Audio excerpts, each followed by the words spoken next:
CCTV ফুটেজে 68 জনকে দেখা গিয়েছে, সেখান থেকে সিবিআই একজনকেও তদন্তে আনতে পারেনি, শুধুমাত্র সঞ্জয় রায়কে ছাড়া। কি বলবেন? প্রথম কথা, সিবিআইয়ের তদন্তে আমরা প্রথম থেকেই খুশি নই, এবং এটা শুধু আজকের বলে নয়, আজ বছরের পর বছর বিভিন্ন ঘটনা, সেটা গরু পাচার তদন্তে হোক, শিক্ষা দুর্নীতি তদন্তে হোক, সারদা হোক, নারদা হোক, আজকে আমরা আরজি করে দেখলাম। আজকে বিজেপির মানুষরা হয়তো লাফাচ্ছিলেন কিছুদিন আগে যে সিবিআই তদন্ত পেয়ে গেছে। তুমি ভাবো, আজকে অনেকে বলবে এটা হয়তো যে 4 দিন পরে তদন্ত পেয়েছে সিবিআই, ততদিনে তদন্ত লোপাট হয়ে গেছে, ইত্যাদি ইত্যাদি। সিবিআই অনেক কেসে 4 বছর পরে তদন্তভার পায়, তারপরেও কেস সলভ করে দেয়। সেখানে 4 দিন পরে কেস পাওয়া একটা বড় ভাগ্যের ব্যাপার, যে সিবিআই অনেক তাড়াতাড়ি কেসটা হাতে পেয়েছিল, এবং সিবিআইয়ের হাতে এইটা প্রমাণ করার জায়গা ছিল যে আসল দোষীরা কারা, এবং মমতা বন্দ্যোপাধ্যায়কে যে বাঁচানোর চেষ্টা সিবিআই করে গেছে, সেটা কিন্তু এখন সাধারণ মানুষ বুঝতে পারছে। আমরা একসময় বামপন্থীরা বলতাম যে মোদি দিদি সেটিং আছে, ইত্যাদি ইত্যাদি। এই জিনিসটা আগে সাধারণ মানুষরা একটা সন্দেহ করতো, ইভেন বিজেপির যারা কর্মীরা রাজ্য স্তরে তারাও সন্দেহ করতো যে হ্যাঁ, হতে পারে একটা উপরে উপরে ওদের একটা সেটিং আছে। কিন্তু আজকের এই ঘটনার পরে এই সন্দেহটা এবারে মানুষ বিশ্বাস করা শুরু করেছে, সন্দেহ থেকে বিশ্বাসে পরিণত হয়েছে যে হ্যাঁ, এদের মধ্যে সেটিং আছে।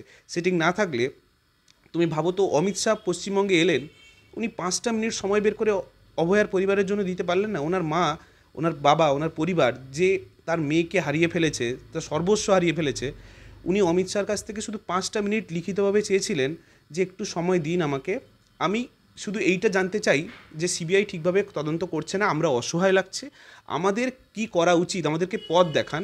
শুধু এইটা অমিত শাহকে বলে একটা চিঠি লিখেছিলেন। অমিত শাহ এসে এখানে দলের মিটিং করে গেলেন। ইভেন আরামবাগ না কোথায় বৃষ্টির কারণে নিজের দলীয় মিটিং বন্ধ হলো, ক্যান্সেল করলো।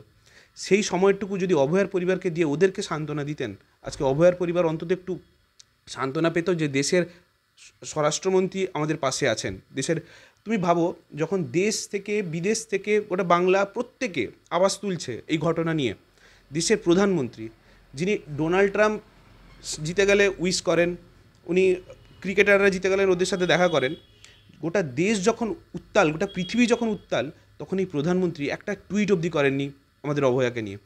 এই বাঙালিকে কীভাবে সেকেন্ড ক্লাস সিটিজেন করে রেখেছে এই নরেন্দ্র মোদী আর এই অমিত শাহরা। আজকে যদি ওনারা পাশে থাকতেন, যদি সিবিআই ঠিকভাবে তদন্ত করতে পারতো, আজকে হয়তো সঞ্জয়ের সাথে সাথে, এবং চার্জশিট তো দেয়নি, আমরা দেখলাম আজকে আজকে সন্দীপ ঘোষ অ্যারেস্ট হয়েছে, কতদিন হয়ে গেল? ওই অভিজিৎ মণ্ডল নাকি ওসি আছে, যিনি প্রমাণ লোপাট করার জন্য অ্যারেস্ট হয়েছেন, কতদিন হয়ে গেল, তারপরেও এখনও চার্জশিট দিতে পারছে না। হাস্যকর লাগবে, তুমি কিছুদিন আগে, তোমরা নিশ্চয়ই মনে আছে যে অনুব্রত মণ্ডল ছাড়া পেয়ে গেলেন। অনুব্রত মণ্ডল কেন ছাড়া পেল? সবচেয়ে বড় কারণ কি জানো?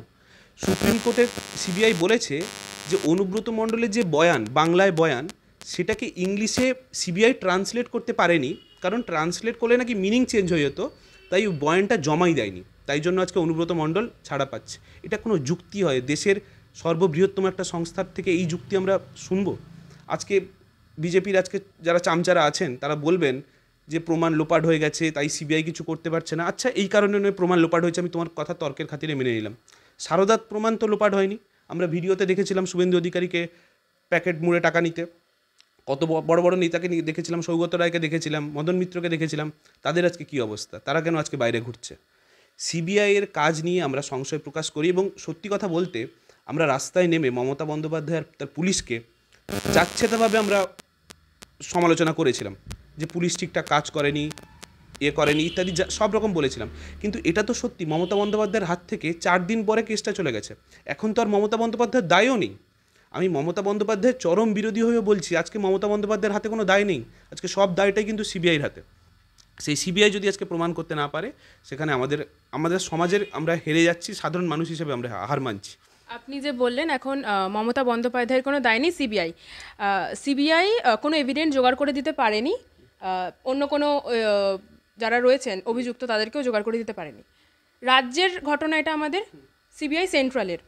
কিন্তু সেন্ট্রাল এই যে ঘটনাটাকে কারচুপি করে ধামাচাপা দিয়ে, এটা ওদের কি লাভ হবে? আপনার কি মনে হয়? মানে সিবিআই ধামাচাপা দিয়ে কী হবে? এটা একটা ভালো প্রশ্ন। আমি আরেকটা এক্সাম্পল যেটা তোমাকে বলতে বলতে ভুলে গেছিলাম, যে এটা তুমি কিছুদিন আগে দেখবে ইন্দ্রাণী মুখার্জি, খুব সম্ভবত নর্থ কলকাতা ডিসি, খুব সম্ভবত পুলিশ অফিসারটি, মহিলা পুলিশ অফিসারটি, উনি টিভিতে এসে বলেন অভিক দে একটা ফেক নিউজ ছড়াচ্ছেন টিভিতে বসে, যে অভিক দে নাকি ফিঙ্গারপ্রিন্ট এক্সপার্ট। এই এত বড় একটা মিথ্যাচার করার পরেও তুমি একবারও দেখলে যে সিবিআই অন্তত ওই লোকটাকে ডেকে একবার জিজ্ঞাসাবাদ করেছে, ওই মহিলাকে ডেকে একবার জিজ্ঞাসাবাদ করেছে যে আপনি মিথ্যা কথাটা কেন বললেন, আপনাকে কে বাধ্য করেছিল মিথ্যা কথাটা বলতে?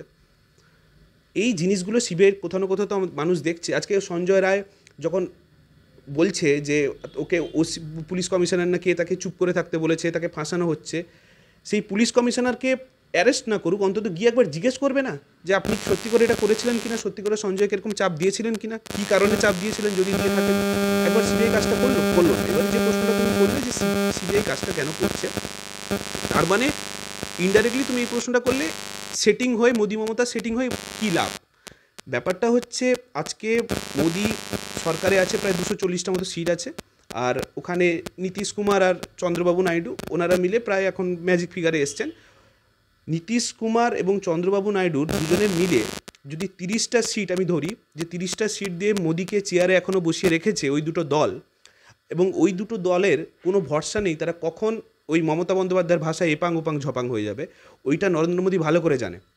তাই নরেন্দ্র মোদীর বিপদের সময় যদি ওরা দুজন পাল্টি খায়, নরেন্দ্র মোদীকে সাহায্য করবে সেইখানে পশ্চিমবঙ্গের একটা দল, গোটা ভারতবর্ষের মধ্যে একটা দল, তা হলো মমতা বন্দ্যোপাধ্যায়ের 29 জন এমপি।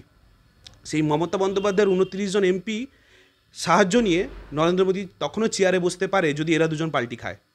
সেই ক্ষেত্রে নরেন্দ্র মোদী এখনও চাইছে না যে মমতা বন্দ্যোপাধ্যায়কে খেপিয়ে বা অভিষেক বন্দ্যোপাধ্যায়কে খেপিয়ে কোনো কাজ করতে। এটা আমরা মানে যখন লোকসভা ভোটের আগে অবধি আমরা দেখেছিলাম নরেন্দ্র মোদী অ্যাটাক করতো, অমিত শাহ এসে পশ্চিমবঙ্গে অ্যাটাক করতো, কিন্তু কোন অজ্ঞাত কারণে হঠাৎ করে অমিত শাহ পশ্চিমবঙ্গে এসে অভয়া নিয়ে একটা শব্দ উচ্চারণ করলেন না, আরজিকর কাণ্ড নিয়ে একটা কোনো কথা বললেন না, নরেন্দ্র মোদী কোনো একটা আওয়াজ তুলছেন না। এবং আমি বলছি উপরতলায় মোদী বলুন, অমিত শাহ বলুন, দিদি এদের সেটিং আছে। পশ্চিমবঙ্গে যে বিজেপি আছে তারা কিন্তু সৎভাবে লড়ছে, আমি এটা অস্বীকার একদম করব না যে ওরা সেটিং করছে। মানে যখন লোকসভা ভোটের আগে অবধি আমরা দেখেছিলাম নরেন্দ্র মোদী অ্যাটাক করতো, অমিত শাহ এসে পশ্চিমবঙ্গে অ্যাটাক করতো, কিন্তু কোন অজ্ঞাত কারণে হঠাৎ করে অমিত শাহ পশ্চিমবঙ্গে এসে অভয়া নিয়ে একটা শব্দ উচ্চারণ করলেন না, আরজিকর কাণ্ড নিয়ে একটা কোনো কথা বললেন না, নরেন্দ্র মোদী কোনো একটা আওয়াজ তুলছেন না। এবং আমি বলছি উপরতলায় মোদী বলুন, অমিত শাহ বলুন, দিদি এদের সেটিং আছে। পশ্চিমবঙ্গে যে বিজেপি আছে তারা কিন্তু সৎভাবে লড়ছে, আমি এটা অস্বীকার একদম করব না যে ওরা সেটিং করছে, ওরা ইত্যাদি ইত্যাদি, ওগুলো নয়। পশ্চিমবঙ্গে যারা নেতারা আছেন তারা সৎভাবে লড়াই করছেন, কিন্তু ব্যাপারটা হলো মোদী অমিত শাহরা শুভেন্দু অধিকারীকে টকের আলু করে রেখেছে, ওরা ওকে পাত্তা দেয় না। মোদী অমিত শাহরা অভিষেক ব্যানার্জিকে যতটা পাত্তা দেয় ততটা যদি শুভেন্দু অধিকারীকে পাত্তা দিত, আজকে অভিষেক বন্দ্যোপাধ্যায় জেলে থাকতো, আজকে অনুব্রত মণ্ডল জেলে থাকতো, আজকে ওই মানিক না কে জেল থেকে বেরিয়েছে, জ্যোতিপ্রিয় মল্লিক, এরা কেউ জেল থেকে বেরোতো না, ইভেন পিসিকেও আজকে জেলে গিয়ে পৌঁছতে হতো। এই হচ্ছে দশা, এই হচ্ছে রাজনৈতিক একটা সমীকরণ, যার ফলে বাঙালি একটা মহিলাকে, একজন মেয়েকে চলে যেতে হলো, পিশাচের হাতে চলে যেতে হলো, একটা পরিবার তার সর্বস্ব হারালো, এবং বাংলা একটা মেধাবী ডাক্তারকে হারালো। ক্যামেরায় স্মৃতির সাথে আমি স্বপ্না, এসএস মিডিয়া।